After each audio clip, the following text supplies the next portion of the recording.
President Trump's comments about that immigrant caravan during a rally last night in Houston were seized upon by fact checkers, including at the Toronto Star newspaper. They have tracked over 2,900 claims the president has made since he took office almost 2 years ago that cannot be borne out by facts. That is more than 4 false claims a day on average. Daniel Dale is the Washington bureau chief of the Toronto Star, and he joins me now. Thank you for being here. Thank you. Daniel Dale, you cover the White House closely, and I know there's been attention paid to what the president says, that remarks that cannot be borne out by facts since he took office. But you've observed that there's more of this taking place now. Yeah, we've quantified it. And so in 2017, he averaged 2.9 false claims per day. As of now, it's 4.5 false claims per day. So it's more than 5 per day in 2018. And it's escalated even further as we've gotten closer to the midterms. So every successive month, June, July, August, and September, set a new record for the president's false claims. So over time, he's getting more dishonest.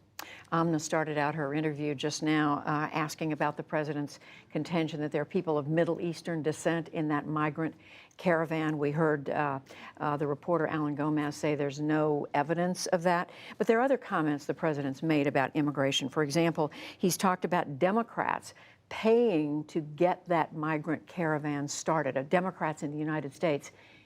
He's made this statement. Is there any evidence of this? No, and I'm comfortable calling that a lie. There's simply no validity. There is no basis for that whatsoever. And I should say, we at the NewsHour talk about inaccurate statements, false statements. You're comfortable using the word lie. Why?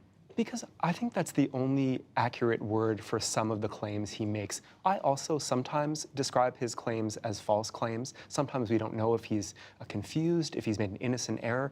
But in other cases, it's clear that he's simply fabricated something. For example, he claimed at one point that the head of the Boy Scouts had called him and said that his speech to the Boy Scouts was the best speech ever given to the Boy Scout Jamboree. The Boy Scouts told me no one ever spoke to him, no one ever called him, no one ever said that. And so in a case like that, I think in our regular lives, I think the word we would use is lie. So I think we as journalists should use it in our articles as well.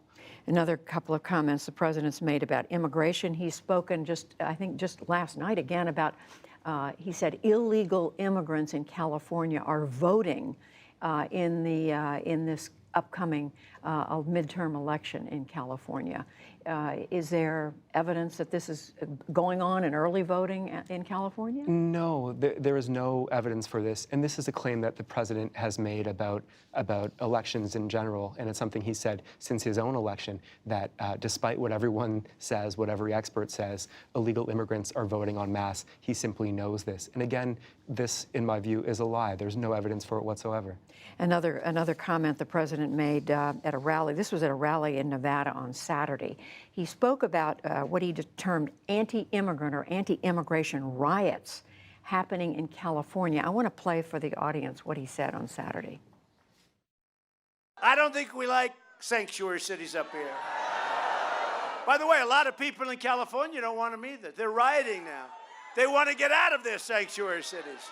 You know, there's a big turn being made, folks. A lot of these sanctuary cities you've been hearing about in California and other places, but California, they want to get out. They're demanding they be released from sanctuary cities. But as far as we know, Daniel Dale, there's no evidence of this. Is that right? There is not. And this one, to me, was especially strange because he's talking about people on his own side of the issue. He's not saying left-wingers are rioting. He's saying people like him who oppose sanctuary cities are rioting. They are not. I spoke to a Republican mayor of one of these anti-sanctuary cities in California, and his argument was that the president was not speaking literally, that by rioting he meant simple opposition. But I don't think that that was what the president was conveying. You know, you cover the White House very closely. You talk to people in the administration. Do you get a sense that there's a plan behind this, a strategy of some sort to when the president makes these kinds of statements? Well, I think he knows that they will be covered, often quite uncritically, that he can get headlines, and not only in right-wing media, but in mainstream media, simply repeating the assertion. And whether or not it is true, it allows him to drive the subject of the coverage as we approach the midterms. So even if we're debunking on television his claims about the caravan, for example, probably on television we're also showing images of people in the caravan. And so we're not talking about healthcare, we're not talking about any other thing, the Mueller investigation, anything else that the president doesn't want us to talk about. We're on immigration. That's his subject. So you're saying, in a way, this is what the president wants. He wants the press to be talking about this and examining these claims. Yeah, I think it's a mix of him knowing that many people won't examine it, that many people will believe him because they don't trust the mainstream media, and then also it's a no-lose because even if we are examining it, then he still gets the coverage on the subject that he desires.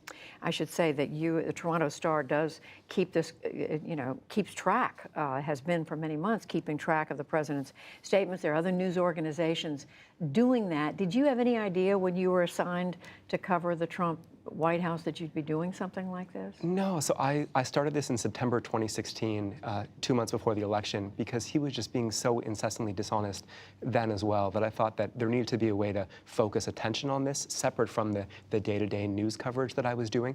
And then, like many people, I erroneously thought that Hillary Clinton would win the election and that I would be freed from this task. Of course, the president surprised many of us and won. And I thought, his dishonesty continues to be a central feature of his rhetoric. And so therefore, I had to continue as long as he's in office. Daniel Dale, who is the Washington bureau chief of the Toronto Star, thank you very much. Thank you.